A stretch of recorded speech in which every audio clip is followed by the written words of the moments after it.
โอเคสบายดีก่อนเดี๋ยวมื้อนี้ค่อยสิพามาเอาเทคนิคพื้นฐานให้นะเทคนิคพื้นฐานก็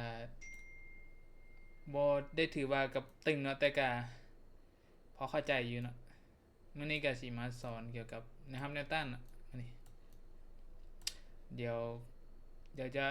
อธิบายให้เบิ่งนะคร่าวๆว่ามันมีหยังแหน่สิตีให้เบิ่งประมาณ3เส้นนะอ่านี่ตีเบิ่งประมาณ3เส้นคร่าวๆเนาะสำหรับมือใหม่มื้อนี้เฮามาเทรดอยู่ในกราฟของน้ำมันเนาะในแพลตฟอร์มของ BX Trade โอเคคอยสิตีประมาณนี้นะครับในต้านมีอย่างนะมีมาเบิ้งนะสังเกตเบิ้งจุดนี้จุดสูงสุดเห็นปะจุดสูงสุดแล้วก็จุดต่ำสุดเห็นปะสังเกตเบิ้งจุดสูงสุดจุดต่ำสุดนะจุดสูงสุดนี่สิเป็นแนวต้านจุดต่ำสุดสิเป็นแนวรับ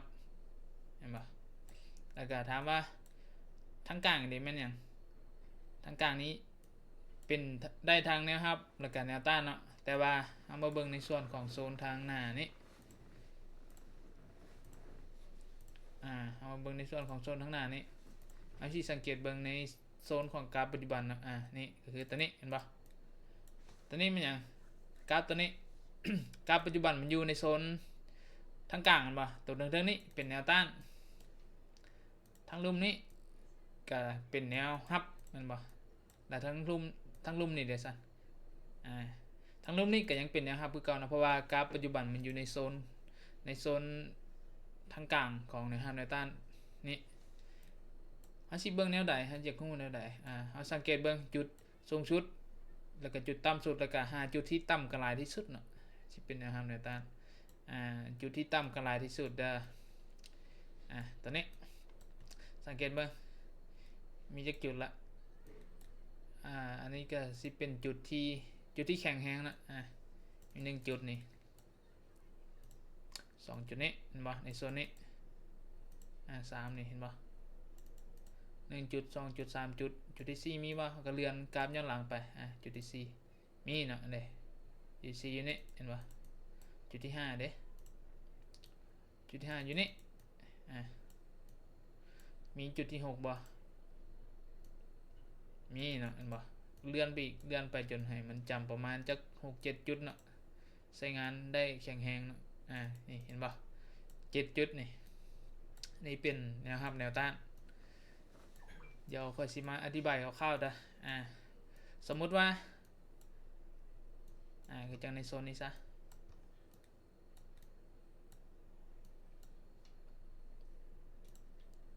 สังเกตเบิ่งโซนนี้เห็นบ่ตัวเทิงเนืองนี้เส้นเทิงนี้เป็นแนวต้านแม่นบ่เส้นเทิงนี้เป็นแนวต้านทั้งลุ่มนี้ทั้งลุ่มนี้สิเป็นนะครับแต่คันถามว่าสังเกตเบิ่งแท่งเขียวแท่งนี้เห็นป่ะแท่งเขียวแท่งนี้มันเห็นอย่างมันทะลุขึ้นไปแม่นบ่มันทะลุขึ้นไป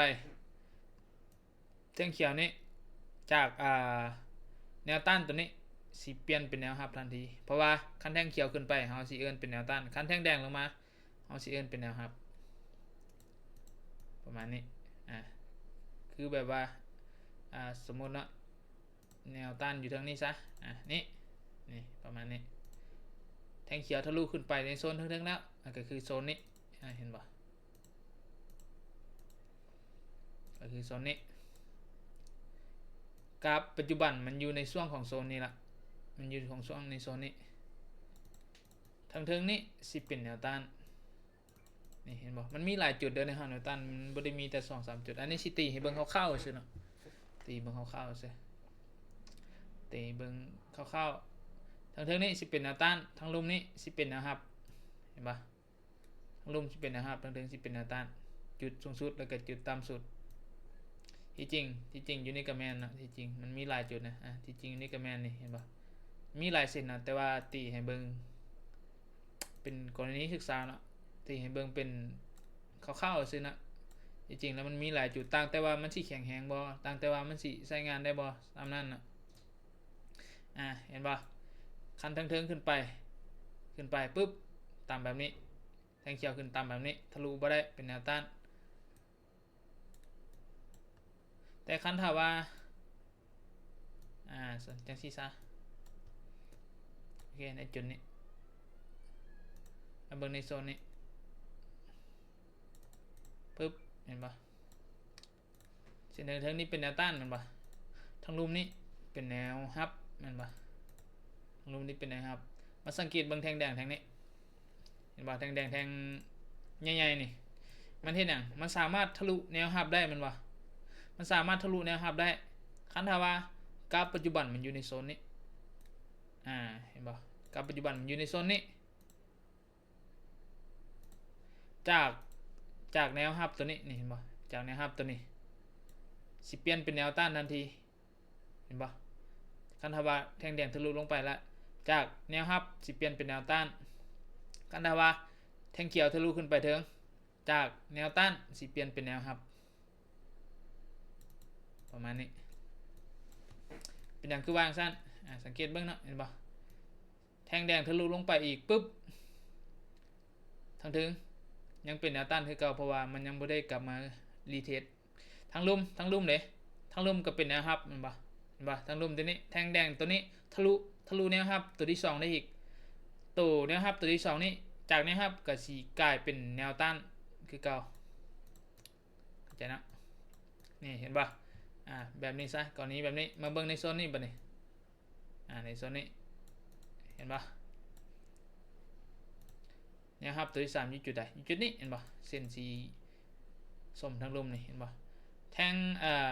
งแดงมันนั้นลงมาละในโซนนี้ในโซนของกราฟปัจจุบันนะสมมติกราฟปัจจุบันอยู่ในโซนนี้ตรงนี้ก็สิเป็นแนวต้านบ่จากแนวรับเป็นแนวต้านมันบานนี่จากแนวรับเป็นแนวต้าน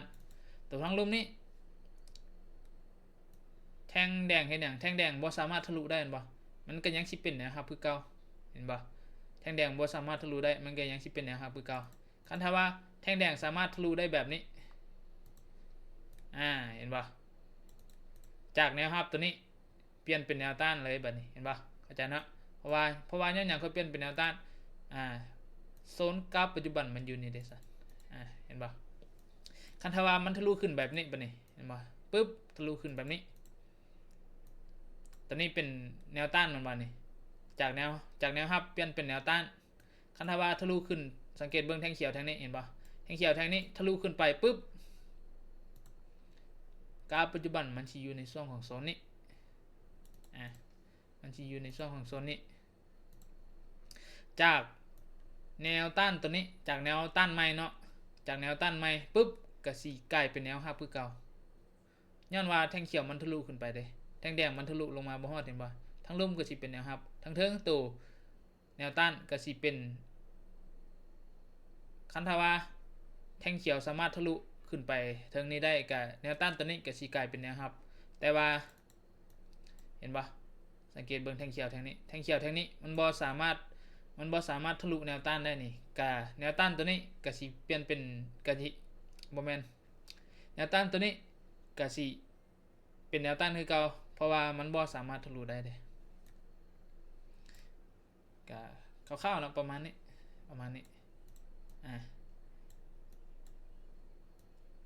สังเกตเบิ่งต่อไปเห็นบ่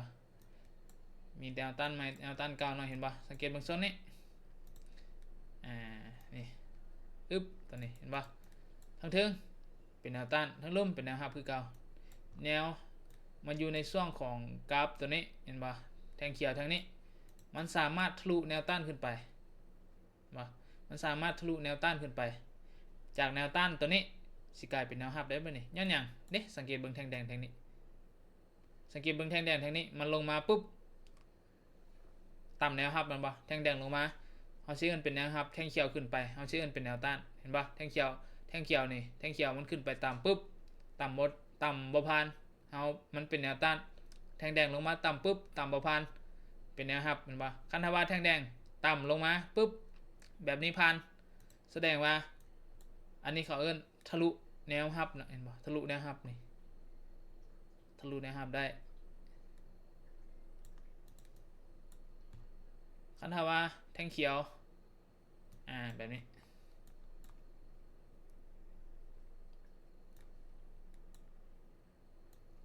แท่งเขียวสังเกตเบิ่งแท่งเขียวแท่งอันนี้นะเห็นปะแท่งเขียวไม่ใช่อย่างมันสามารถทะลุแนวต้านได้อันนี้เขาเอิ้นทะลุแนวต้านเนาะทะลุแนวต้านนี่แนวต้านตัวนี้ก็สิเป็นแนวรับแนวต้านถึงก็สิเป็นแนวต้านคือเก่าคันทะลุขึ้นไปแบบนี้คันทะลุขึ้นไปแบบนี้จากแนวต้านก็สิเปลี่ยนเป็นแนวรับเห็นปะแดงๆลงมาต่ำได้ซะตัวถึงอีกแท่งเขียวทะลุบ่ได้มันก็ยังสิเป็นแนวต้านคือเก่ายกเว้นสว่าแท่งเขียวทะลุได้ปุ๊บแต่ก็ขึ้นไปต่ออีกโซนกราฟปัจจุบันอยู่จุดนี้โซนกราฟปัจจุบันอยู่จุดนี้ตัวทั้งลุ่มจากแนวต้านก็สิเป็นแนวรับประมาณนี้คร่าวๆมาเบิ่งวิธีออกออเดอร์บัดนี้ในช่วงของแนวรับแนวต้าน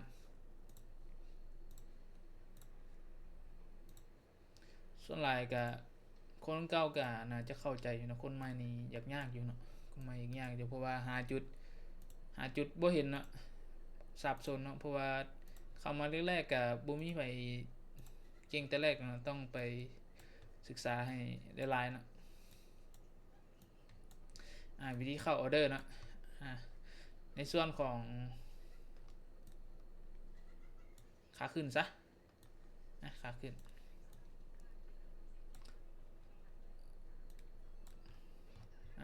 เราต้องเบิ่งแนวโน้มใหญ่มันเนาะต้องเบิ่งแนวโน้มใหญ่มัน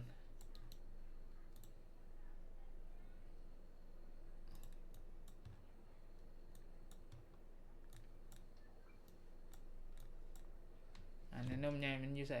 ตัวนี้เห็นบ่ขาขึ้นเห็นบ่ต้องตีประมาณนี้นะบ่แม่นจะเจาะอย่างที่จะเจาะลงอย่างที่ก็สิเป็นขาลงบ่แม่นนะเราต้องเบิ่งแนวโน้มใหญ่อย่างที่มันอันนี้เป็นขาขึ้นเนาะเห็นบ่ขาขึ้นเอาสิออกออเดอร์ก็คือว่าขาขึ้นนะออกออเดอร์ก็คือจังหวะซื้ออย่างเดียวเห็นปะมันขึ้นไปมันก็จะไม่ได้ขึ้นไปยาวๆนะมันก็ขึ้นไปมันก็จะมีช่วงพักโตนะเห็นปะคือจังในช่วงนี้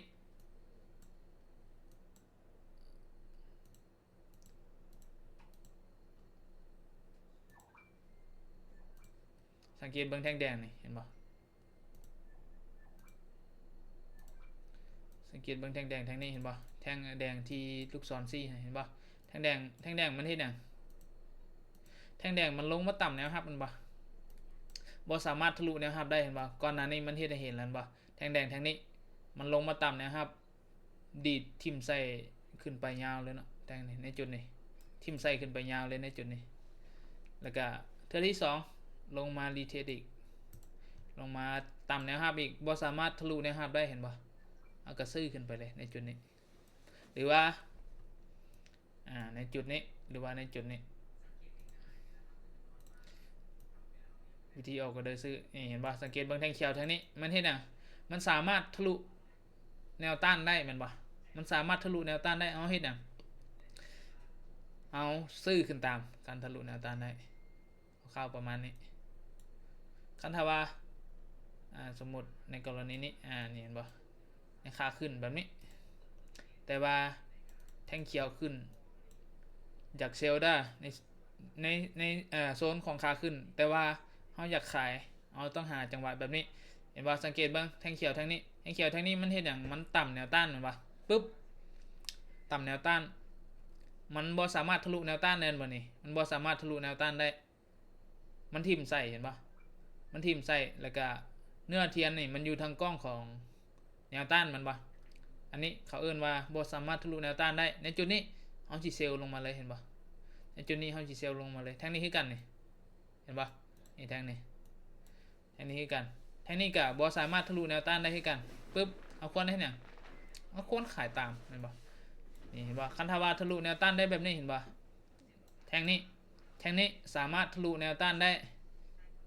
แล้วก็มีแต่ตามซื้อขึ้นไปเห็นปะออกตามบนเฮียนดีก่อนเดาม่วงเห็นปะทะลุแนวต้านได้เอากะซื้อขึ้นตามจุดนี้คือกันทะลุแนวต้านได้เขาก็ซื้อขึ้นตามทะลุแนวต้านบ่ได้ขายลงมาเดี๋ยวในช่วงนี้เดี๋ยวสิมาอธิบายแต่ในช่วงนี้เป็นอย่างแท่งเขียวนี่ท ะลุขึ้นไปแล้วเป็นอย่างมันคือบ่เป็นเขียวเดี๋ยวสิอธิบายแล้วบ่แล้วก็อันนี้เทนของขาลงบ่นี่ขาลงเป็นคือกันบ่ทะลุลงมาเป็นอย่างมันเป็นอย่างมันคือบ่ปิดขายให้เฮาเดี๋ยวสิอธิบายมันใช้งานบ่ได้ 100% เนาะเทคนิคเด็กก็สังเกตเบิ่งแดงๆทางนี้ในโซนของขาลงปึ๊บแดงๆทางนี้มันสามารถทะลุแนวรับได้บ่เอาเฮ็ดหยังเฮาควรเฮ็ดหยังขายตามเนาะตลาด30วิง่ายๆเนาะบ่คือตลาด forex ขายตามเนาะในช่วงนี้ทะลุแนวรับได้เฮาก็ขายตามทะลุแนวรับบ่ได้เด้คือจังจุดนี่เห็นบ่ทะลุแนวรับบ่ได้เฮาก็ซื้อขึ้นซ้ำนี่เนาะวิธีออกก็เด้อตามแนวรับแนวต้านซ้ำนี่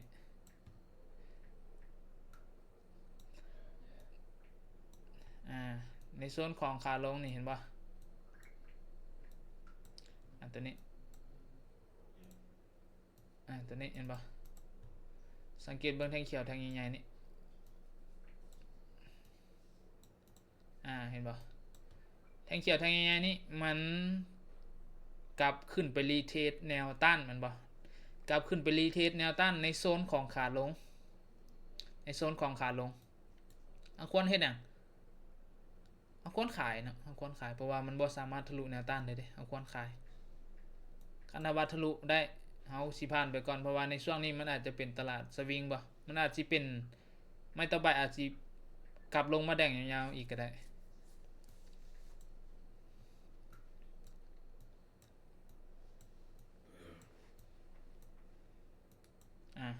จุดที่บ่ควรเข้าออเดอร์เด้อบัดนี้คือจังจุดนี้ซะเดี๋ยวหากันแป๊บนึงเดี๋ยวจุดนี้ซะ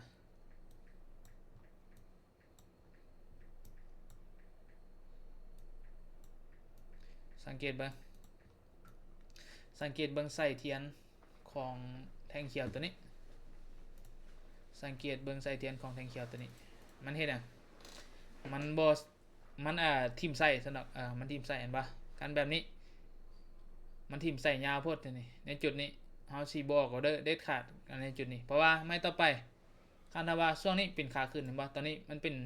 ช่วงของขาขึ้นมันสามารถปิดเขียวได้อีกไหมนึงคันถ้าว่าแนวต้านอยู่เทิงๆแบบนี้เห็นบ่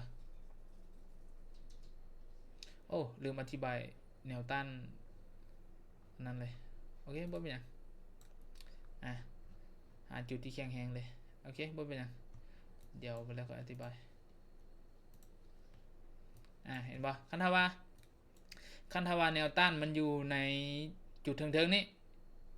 ไม่ต่อไปมันสามารถปิดเขียวได้อีกไหมนึงเอาบ่ออกก็ได้จุดนี้คันถ้าว่าแนวต้านอยู่จุดนี้นี่อยู่จุดนี้ซะใกล้ๆประมาณนี้หรือว่ากลางๆประมาณนี้เห็นบ่แต่แล้วก็แท่งเขียวตัวนี้ทิ่มใส่ลงมาบ่สามารถทะลุแนวต้านได้แบบนี้เฮาค่อยสิขายลงกันถ้าว่าแนวต้านอยู่เทิงพี่ไม่ต่อไปมันสามารถปิดเขียวได้อีกไหมนึงได้อันนี้เฮาบ่คาดเดานะเฮาออกตามบทเรียนดีก่อนเพราะว่าพลาดออกก็เด้อดีกว่าพลาดเสียเงินนะขาลงคือกันเนาะขาลงคือกันสมมติซะนี่ชอบก่อนแป๊บนึงนี่เห็นบ่คืออธิบายบางอย่างนี่ขาลงนั่นนี่เห็นบ่ขาลงย่อยเนี่ยตัวนี้ขาลงย่อยนี่สังเกตเบิ่งแท่งแดงแท่งนี้เห็นบ่เห็นบ่สังเกตเบิ่งแท่งแดงแท่งนี้มันทิ่มใส่ยาวโพดบ่นี่ไม่ต่อไปนี่มันสามารถปิดแดงได้อีกไหมนึงเพราะว่ามันเห็นอย่างมันทิ่มใส่ยาวโพดเห็นบ่ไม่ต่อไปนี่ในโซนนี้เอาสีบ่ออกก็เด็ดขาดคันถ้าว่าแนวต้านอยู่ในช่วงนี้ซะนี่เป็นแบบนี้นะเฮาจึงซื้อขึ้นไปคันถ้าว่ามันทะลุลงมายาวแล้วก็มันทิ่มใส่กลับไปมันบ่สามารถทะลุแนวรับได้แบบนี้แนวรับอยู่ใกล้ๆแบบนี้เฮาค่อยสิซื้อขึ้นไปคั คันถ้าว่าแนวรับอยู่ลุมพี่ปุ๊บอยู่ยาวโพดอยู่ไกลโพดไม่ต่อไปมันมีโอกาสที่จะปิดเป็นแดงได้อีกไหมเนี่ยเราบอกก็เด้อในจุดนี้แล้วก็มีคนถามเนาะว่าเขาจิฮู้แดงเนี่ยว่ามันทะลุแนวต้านหรือบอมันทะลุแนวรับหรือบอสิยกตัวอย่างให้เบิ่งนะ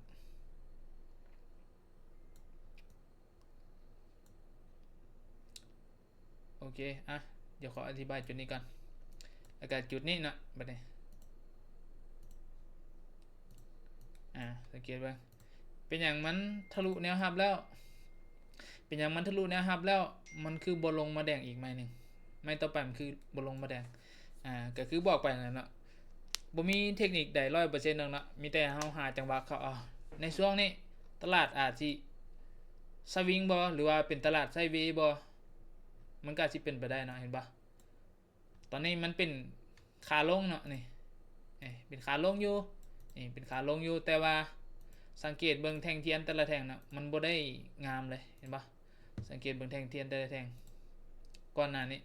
มันบ่ได้งามเลยเห็นปะเป็นขาลงมันก็มีเขียวสลับแม่นบ่เป็นขาลงมันก็มีเขียวสลับมันบ่ได้งามแบบนี้เห็นปะ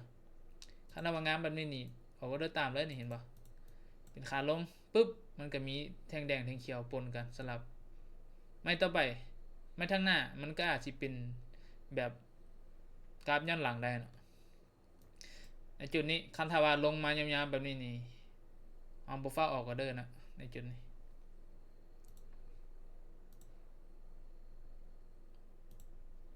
แล้วก็มีอีกเทคนิคนึงนะที่เอามาบอกใน YouTube เลยซะนี่สังเกตบ้างได้ในเทรนของขาขึ้นเห็นปะในเทรนของขาขึ้นปุ๊บมีประมาณ4แท่งขึ้นไปแล้วก็มีแท่งแดงเข้ามาแทรกแท่งนึงเห็นปะคันตลาดงามๆเด้อบ่ต้องให้ตลาดไซด์เวย์ตลาดงามๆเห็นปะอันนี้ตลาดงามๆนี่มีแท่งแดงเข้ามาแทรกแท่งนึงแท่งต่อไปเอาเตรียมซื้อขึ้นทันทีเทคนิคอันนี้เป็นเทคนิคแท่งแทนเด้อส่วนหน่อยที่จะฮู้นี่เห็นปะตัวนี้ก็เอาไปใช้งานได้ตลอดเนาะวินเกือบว่าตลอดพุ่นละเทคนิคนี้เห็นปะมีแท่งเขียวขึ้นไปได้หลายมีประมาณ4แท่งขึ้นไปหรือก็มีแท่งแดงเข้ามาแทรกแท่งนึงปุ๊บไม่ต่อไปเตรียมซื้อเลยแต่ว่าต้องเป็นในเทรนไหนเทรนหนึ่งได้เห็นบ่คันในเทรนขาขึ้นคันแท่งแดงเข้ามาแทรกเอาก็เตรียมซื้อขึ้นไปคันขาลงแบบนี้สังเกตเบิ่งเห็นบ่ขาลงปุ๊บแดงหลายๆแท่งแล้วมีแท่งเขียวเข้ามาแทรกแท่งนึงเห็นบ่ปุ๊บไม่ต่อไปเตรียมขายอย่างเดียวเห็นบ่มันก็สิลงมางามให้เฮาเลยแต่ว่าตลาดช่วงนั้นต้องงามเนาะบ่ต้องเอาตลาดไซด์เวย์เด้อันนี้ก็เทคนิคใดก็ใช้งานบ่ได้เนาะคันตลาดไซด์เวย์ก็ประมาณนี้เนาะประมาณนี้ใครบ่เข้าใจก็แชทมาถามส่วนตัวเลยก็ได้นะ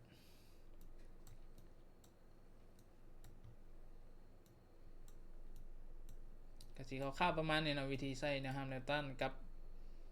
เทคนิคแทงแทนน้อยนึงก็ค่อยก็บ่ได้เก่งดอกเนาะแต่ค่อยก็เอาตามความสามารถนะตามความเข้าใจละมาอธิบายให้ฟังคนเก่งก็มีหลายเนาะแต่ว่าเขาสิใช้จังไดก็บ่ฮู้เนาะค่อยก็เอาสุดตามความสามารถของค่อยนะมีความรู้เท่าใดก็เอามาบอกต่อกันโอเคสำหรับมื้อนี้ก็จบเพียงเท่านี้เนาะเดี๋ยว EP ต่อไปเดี๋ยวสิมาสอนอีกเทคนิคเติมเนาะเพราะว่ามันมีประมาณ4เทคนิคเนาะที่ค่อยใช้ในตลาดของ Big Trade นี่มีประมาณ4เทคนิคเบิ่งรวมกันแล้วก็เทคนิคที่5เป็นเทคนิคใหม่เนาะเดี๋ยวค่อยสิมาสอนย้อนหลังเทคนิคใหม่เป็นเทคนิคเกี่ยวกับ Binance เนาะเป็นเทคนิคใหม่แต่ว่าสำหรับมื้อนี้ขอสิเอาแต่แนวรับแนวต้านกันเพราะว่าคันสิอธิบายบ่เดียวก็อาจจะ 4-5 ชั่วโมงพุ่นแหละเนาะโอเคสำหรับมื้อนี้ก็หมดเพียงส่ำนี้